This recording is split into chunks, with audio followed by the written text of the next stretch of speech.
The Chiefs get a victory on Black Friday against the Raiders, kind of getting that bad taste out of their mouth from the loss on Christmas Day last year against Las Vegas, completing the season sweep over the Raiders.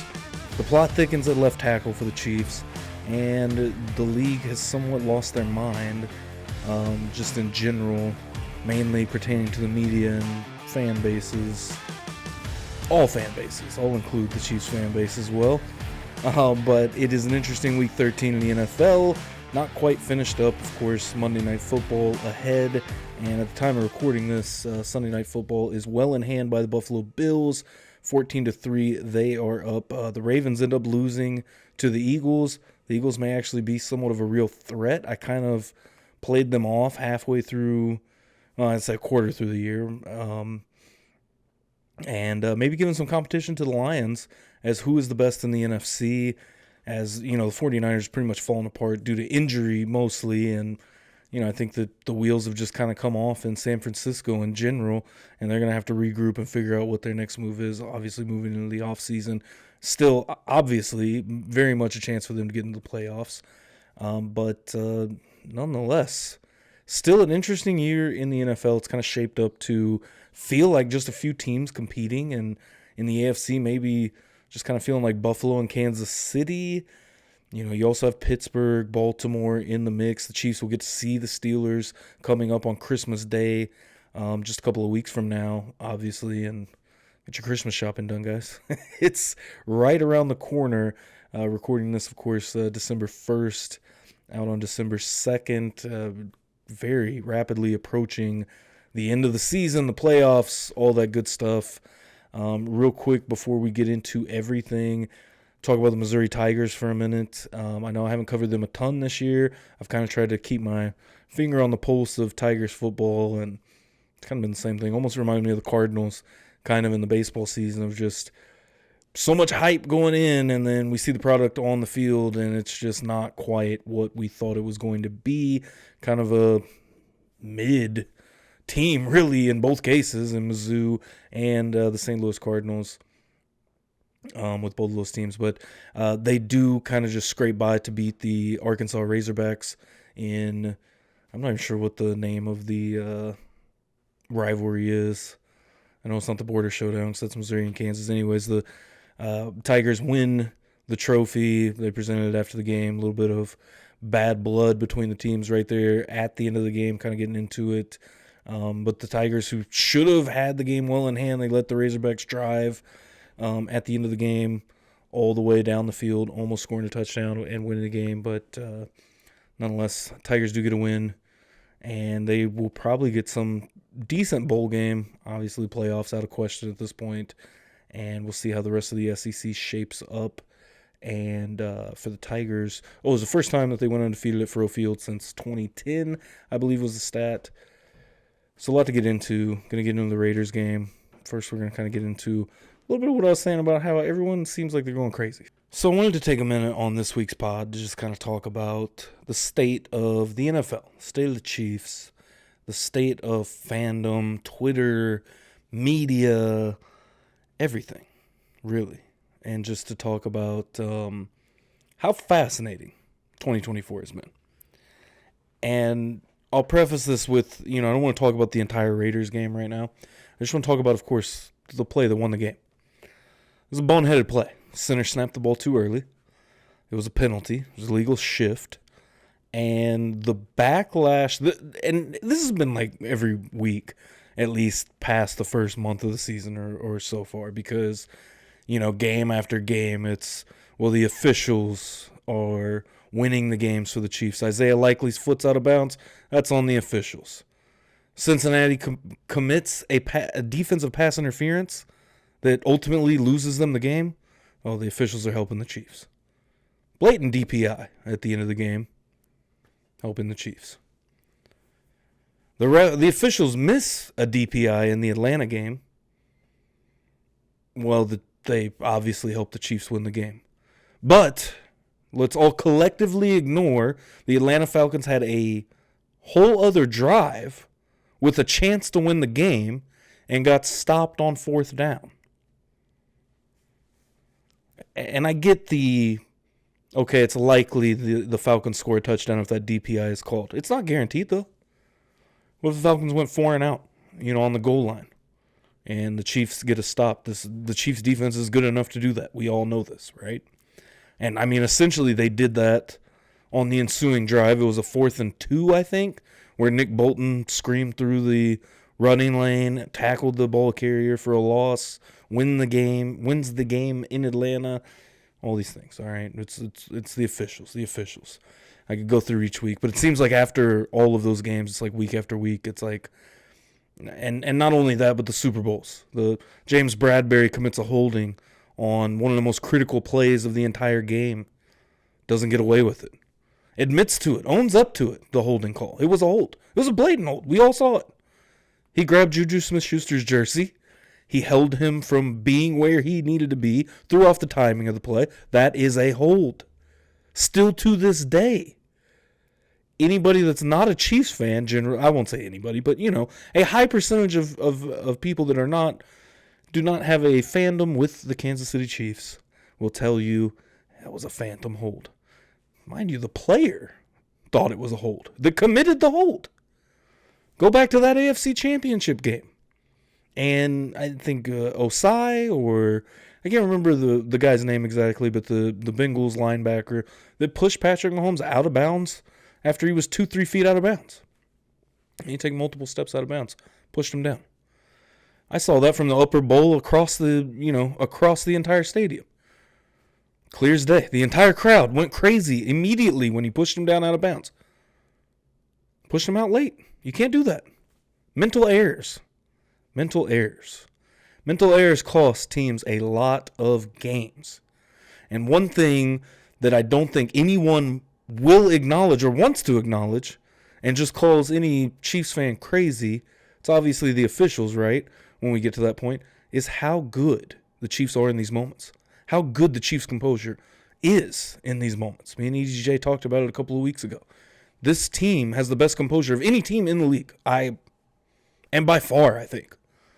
I don't think any other team in this league is as composed as the Kansas City Chiefs, as Andy Reid, Patrick Mahomes, Travis Kelce, even Steve Spagnuolo, the defense. These are guys that have been there. They've done it. They've won Super Bowls. Steve Spagnuolo beat the undefeated Patriots in the Super Bowl. Systematically took down one of the greatest offenses of all time in the Super Bowl. Let's talk about that. Let's talk about how good the Chiefs coaching staff is for preparing and mentally preparing these players. How good Patrick Mahomes is and what a leader he is for being composed in these situations. And I already hear you, Bills Mafia. Let's talk about the Bills game where he lost his mind over the, offsides call. It happens. It's competitive.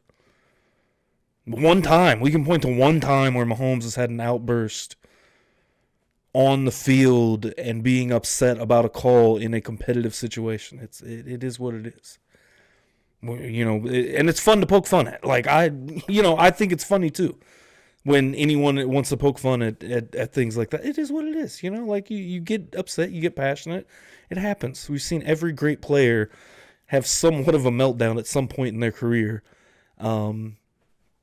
Over the littlest or the biggest thing, right? I think we've seen everybody get upset, lose their composure a little bit.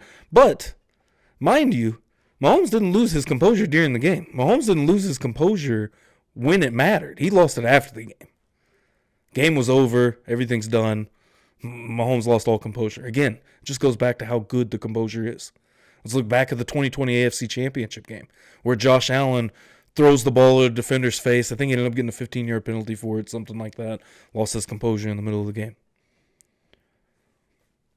No other team, no other quarterback has the composure like Patrick Mahomes. And one guy I will say that I'll point to would be Joe Burrow. I'll give Joe Burrow the credit where the credit is due. I think that he's probably right there close to one of the best at keeping their composure. And there's other guys, but I'm just talking about specifically, really the big four, that we have at the top, or the big three, I guess. I don't know who I was just trying to throw in there, but talking about Lamar, Allen, Burrow, and Mahomes. So, yeah, four. The top four quarterbacks in this league right now. Burrow, though, didn't have the composure to go over and stop his receiver from screaming at officials over wanting a call for, I don't know what he wanted to call for, honestly, in that game. Lost his mind, committed a, 15-yard penalty, absolutely killed the Bengals' drive, and it led to a loss. The Bengals lost at Arrowhead in week 2. And I think Jamar Chase was a big part of it. Joe Burrow needs to go out of his way to, help get a grip on his receiver. Insert whatever words you want to insert, grown child. Losing his mind on the field over seemingly nothing, getting tackled and honestly getting shut down by Trent McDuffie most of the day. And if anything, we'll go back to that game. I mean, Jamar Chase just pulled down a corner in the middle of a play and got a DPI when really, I still think that was an OPI. You can't just grab the defender and bring him down to the ground. That's kind of crazy in my opinion. But nonetheless, going back to what I'm trying to bring all this back to is the fact that the officials got the call right on Sunday. That was the correct call. The illegal shift was the correct call. And everybody is losing their mind over the official at first signaling for a false start. So my mind, the first thing I thought of, and I feel like this just kind of shows somewhat of we're going to throw all football knowledge out of the window. We're just going to throw it out of the window. It's not actually, it's kind of like, was it Nick Wright brought up at some point. If you just think about this a little bit critically, I think you would have a whole different view on the whole situation. Because my first thought was illegal formation. Nobody was ready because it wasn't a false start. Nobody flinched. They just weren't set. And I'm still kind of confused on how we get to the illegal shift, which I'll have to read exactly which. So one of the things that I did read is that it diverts to an illegal shift because the clock was stopped, or it is an illegal shift. An illegal shift becomes a false start if the clock is running. The clock was not running. So even within the rule book, the officials got the call right. People are still outraged and say, oh, the officials are cheating for the Chiefs. The Chiefs are paying off the officials. Now we're mad that the officials got the call right. Because, and this is the first time that I think we can really point to something like this that goes to show kind of what I've been saying all season. The officials suck. The officiating is bad, very bad. But the court of public opinion is just, we don't want the Chiefs to win anymore. This is the court of public opinion, right? And this proves it. Sunday proves it. Absolutely proves it. Because when you look at that, they got the call right. And people are outraged over it. Raiders Nation is in a flurry of upset. I don't know how many videos showing where they just want to point out this one motion. Let's acknowledge illegal formation and false start have the same hand motion from the officials. This was my first thought was, my very first thought was illegal formation. They weren't set. They weren't ready to go. We all saw this. Obviously, the center snapped the ball early. Anyways, I don't want to get too much on this. I've already rambled on this for a good 10 minutes or so I don't want to ramble on it too much of just trying to hammer that point home and, I guess kind of raise some division really, because it doesn't really matter of me talking about it or as Chiefs fans us talking through it or as any other fandom of any other NFL team really talks through it, because there's really a clear line in the sand drawn, I think, whereas anything for the Chiefs is bad, anything good for the Chiefs is good from every other team. And even seeing just things, there was a tweet from a Bills fan, and I don't know the account or anything, and who really cares either way, because it was just a tweet about how the Chiefs are worse than the Patriots dynasty. And this is one thing, and shout out to Ray, because I talked to Ray about this. We were talking about it this week, who is a Pats fan. I talked about it. And, even him as a Pats fan can admit, hey, the Patriots cheated. Straight up, they got caught. Got caught in the middle of cheating. The Chiefs are worse, and where's the cheating? That's all I'm trying to get to. So, really, at the end of the day, the refs make the wrong call. They make the right call. It doesn't matter. As long as if it benefits the Chiefs in any way, the entire league is going to be upset, or the entire fan base of every other team, Bills Mafia, Cincinnati Bengals fans. I'm sure there's Raven fans in there, which Ravens fans really are probably the best out of the teams that are right there with the Chiefs, are just as good as the Chiefs, I would say. Bills Mafia can be absolutely insane, and Bengals fans are kind of hit and miss, it seems like sometimes, but either way. I'm rambling here, but that's what the podcast is for. But either way, it's funny where we got to, because even the media, watching Red Zone on Sunday at one point during the Panthers and Bucks game, the play-by-play announcer, I think it was Chris Myers, the old sideline reporter, I think that he's a play-by-play guy now, and he just kind of made a dig at the Chiefs, where it seems like, whether they have time or not, I think, what did he say exactly? If no matter if there's time or not, it seems like Mahomes can beat you. And even if there's no time to beat you, if you catch my drift. And that was exactly what he said, if you catch my drift. Or something to that effect. And he was like, I hope you do. And it's like, it's just like those little things that you key on. It's like, everybody out there is just trying to make it seem like this team is just cheating to win every week. And it's just, it's funny. It's funny. Really. So from Chiefs Kingdom to the rest of you guys, Bills Mafia and everything, we really appreciate you, because you give us so much more entertainment to the season than we already would have. The Chiefs are what, 10-1 at this point? Clinched a playoff spot already? Hey, man. Keep talking about it. We're going to watch the same thing happen. The Chiefs are going to show you one thing in the regular season, come out in the postseason. Nobody's going to be able to stop them. I just rinse, repeat, it feels like at this point. So we will cap this off with the elephant in the room. And that's left tackle, obviously. Left tackle has been atrocious all year. Wanya Morris, Kingsley Sumatia. You have a rookie and a second-year guy. The rookie, obviously, Sumatia. And then you have your second-year guy in Wanya Morris, kind of a swing tackle. They drafted out of Oklahoma. Sumatia came from BYU. And I felt a little bit confident in this coming into the year. Boy, have I been proven wrong. Wanya Morris, I liked coming out of the draft, personally. I thought he was pretty good. Potential, he had the potential there. Sumatia, I had no issue with, and just I didn't do as much extensive work on the draft this past offseason as I did the year before, so I was more unfamiliar with some of the talent that came out of that draft. And Sumatia, what I looked in, and I just thought, in Veach we trust. I believe in them because they've been able to produce a lot of talent, mainly on the defense. There's been some offensive hits, obviously. The interior of the line. Isaiah Pacheco was a 7th-round pick, so I gave him the benefit of the doubt. And I don't doubt that Sumatia still, or Morris really, can develop into something better. I need to watch more tape on Sumatia. What I have, I don't really feel like I've come to a conclusion as much as I have Wanya, because I feel like Wanya gets really off balance a lot, leaves his hands out there, and makes it easy for defenders to rip around his arms and get him off balance pretty easily. Taylor has this same little bit of issue sometimes of just getting off balance, I think, is the big thing. But DJ Humphries was, of course, signed last Tuesday by the Kansas City Chiefs to come in and help that left side out, the blind side, to Patrick Mahomes.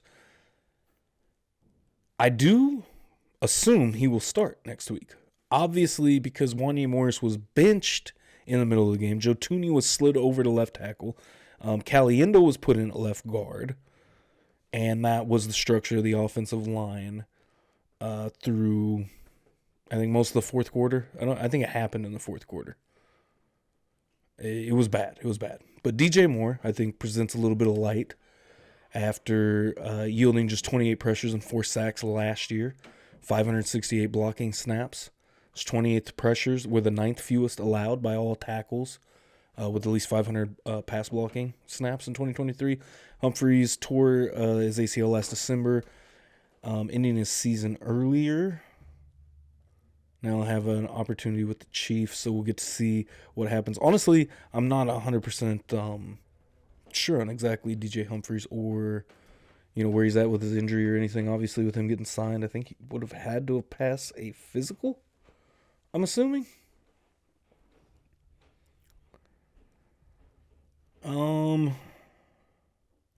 Sat out in week 13, so I don't see anything that would keep him out for week 14. But there's that. So I think there's hope. If you get DJ Humphries out there week 14, either way, you having him there, getting to be familiarized with the playbook, getting him ready to go for the playoffs, because at this point, you've clinched your playoff spot. Got to feel pretty good. Clinching the division. Or I don't know if they clinched the division. They clinched their playoff spot. Let me not get ahead of myself. Because the Chargers and the Broncos have both been pretty good. And I don't think the division's clinched yet. It was just a playoff spot. But either way, you've got your playoff spot. You're on your way to winning the division. Getting DJ Humphries in there, I think, is less relevant as much as it is getting him, what am I trying to say? Just ready for the playoff run. And we'll see where that goes, because they don't bring back Donovan Smith, which I thought they were going to do at some point. I think DJ Humphries is the smart thing to do. 8-year vet. I didn't see what his age was exactly. Let's look at that real quick to see the age. Just because I'm curious. 30. So DJ Humphries may have, a couple years left in the gas tank to... We'll see with 2025, I think. Because I think that was a mistake over the offseason. I kind of let it go just because I thought maybe, okay, they know what they're doing, they have a plan, and they see something valuable, and Sumati is the guy. It doesn't work out that way, and DJ Humphries is brought in, the latter of the season. Do you go into next year again with essentially the same plan? One of these young guys is going to work out for us, or are we looking for another year of development where, what are the Chiefs going to draft? I don't know. But the left tackle situation is a huge problem. It's going to continue to be a huge problem, but I mean, it is going to balloon up more if they don't find something else to figure out who the hell they're going to put in at left tackle. Because we know the right tackle spot is not good already. They went out and spent all the money on Juwan Taylor and it's an okay signing. I'm not going to hammer it like it's the worst signing, because I do think there's a lot of stuff that Juwan Taylor's done good. And I mean, like last year's playoff run, he stepped up and was very good during the playoff run. So I don't want to, take away from what Juwan Taylor's done, but obviously it's been more gripe than it has been great. But when you're winning Super Bowls, I think that you can kind of hush out the noise of, oh, this contract was absolutely terrible. Well, was it that bad? You won a Super Bowl with it. Like, Juwan Taylor figured out right tackle enough to help lead the Chiefs to win a Super Bowl, which was exactly why they signed him. So, all in all, good signing. I mean, that is where my brain goes with it at this point. I mean, when you're winning championships, I think a lot of the negative can kind of be slid to the side and not have to worry about, okay, that worked out, but learn from it.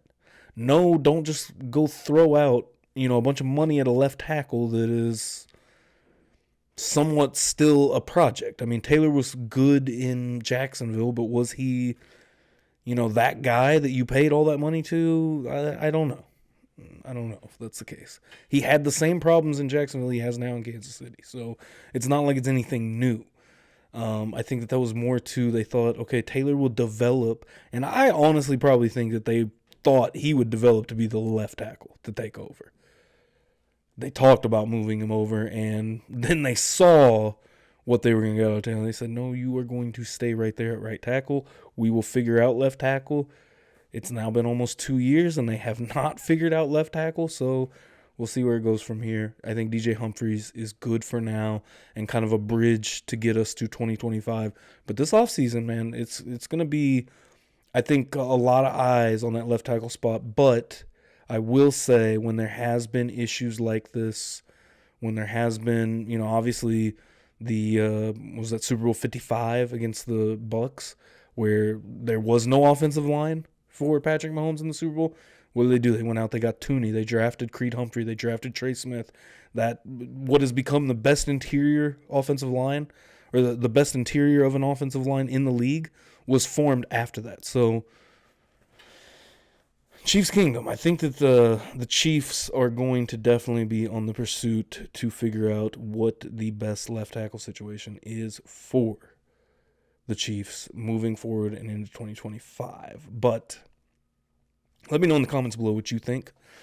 Right down there below in the YouTube comments, Spotify, Apple Podcasts, wherever you want to comment. Make sure you smash that like button, smash that subscribe button over on YouTube. We are still on the road to 300 subscribers. Looking to hit that before the new year. Before 2025, it's crazy. It's almost here. Also, hit the follow button on Spotify, Apple Podcasts. Rate the podcast however you feel. What's that 5-star rating?